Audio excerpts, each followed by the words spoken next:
Assalamualaikum warahmatullahi wabarakatuh.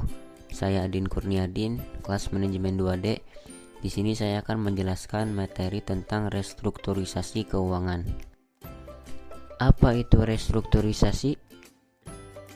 Perusahaan yang kondisi keuangannya kurang baik pada umumnya diadakan reorganisasi atau restrukturisasi. Terdapat beberapa istilah restrukturisasi. Yang pertama yaitu restrukturisasi yuridis. Artinya perubahan bentuk badan usaha, seperti dari perusahaan perseorangan menjadi perseroan terbatas atau BUMN menjadi swasta. Kemudian yang kedua, restrukturisasi intern, yaitu perubahan struktur organisasi.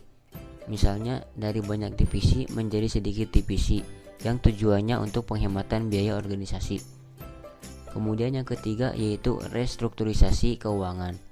Artinya perubahan struktur modal dan struktur harta karena perusahaan dalam kondisi cenderung bangkrut atau cenderung keuangannya tidak sehat. Restrukturisasi keuangan biasanya dilakukan oleh perusahaan karena pertama, perusahaan mengalami kesulitan likuiditas, dan yang kedua, menderita kerugian yang membahayakan kelangsungan hidup perusahaan. Kesulitan likuiditas dapat disebabkan karena perusahaan mengalami kerugian, manajer keuangan kurang tepat mengalokasikan dana. Sedangkan kerugian dapat disebabkan karena kurang mengelola pasar sehingga kalah dalam persaingan, manajemen kurang mampu mengelola biaya sehingga biaya operasi tidak efisien, dan manajer produksi kurang mampu mengelola proses produksi sehingga kualitas produk rendah. Pada umumnya perusahaan akan melakukan restrukturisasi keuangan jika perusahaan tersebut kira-kira mengalami kerugian mencapai 50% dari modal sendiri.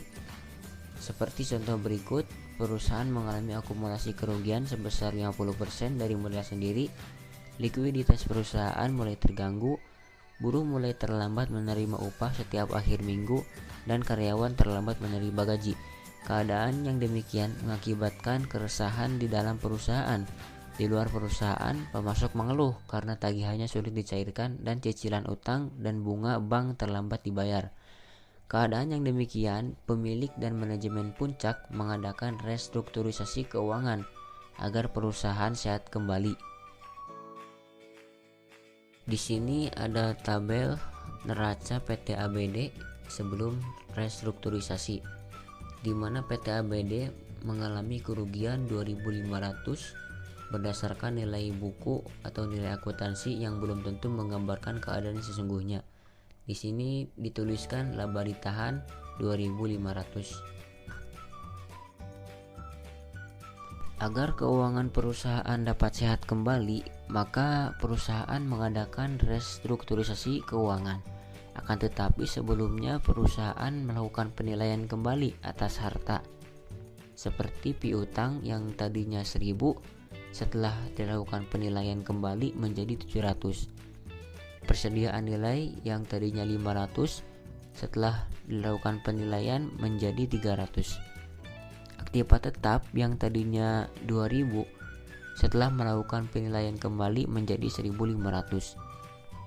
Setelah diadakan penilaian atas harta, maka kerugian perusahaan bertambah yaitu menjadi 3.500 karena penurunan harta 1.000 ditambah dengan akumulasi kerugian 2.500. Untuk menyehatkan kembali keuangan perusahaan, maka manajemen akhirnya memutuskan bahwa seluruh kerugian menjadi beban pemegang saham atau ditanggung oleh pemegang saham, dan dibentuk cadangan perluasan senilai 20%.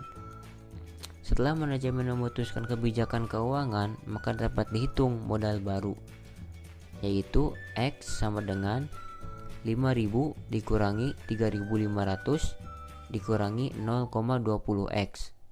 Maka 0,20x berpindah ke luas kiri, 1,20x sama dengan Rp 1.500, di mana X sama dengan Rp 1.250.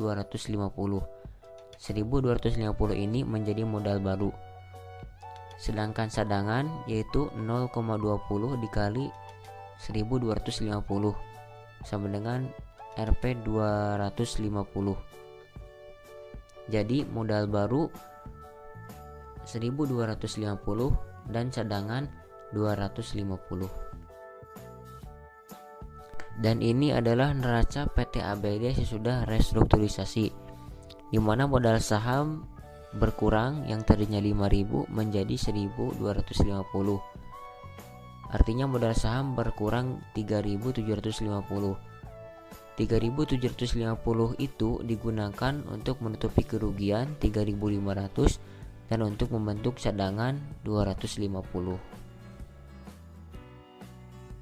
Setelah melakukan restrukturisasi keuangan, agar perusahaan dapat sehat kembali, perusahaan juga harus melakukan kebijakan atau perbaikan seperti tentang kesadaran seluruh karyawan untuk meningkatkan pendapatan dan menghemat biaya, kesadaran manajer dalam menetapkan visi yang jelas dan misi yang bertanggung jawab. Visi seperti ingin produknya berkualitas paling unggul, dan misi seperti karyawan dan manajemen harus mampu menciptakan laba secara terus-menerus. Kemudian perusahaan juga harus peka kepada setiap perubahan lingkungan eksternal dan internal.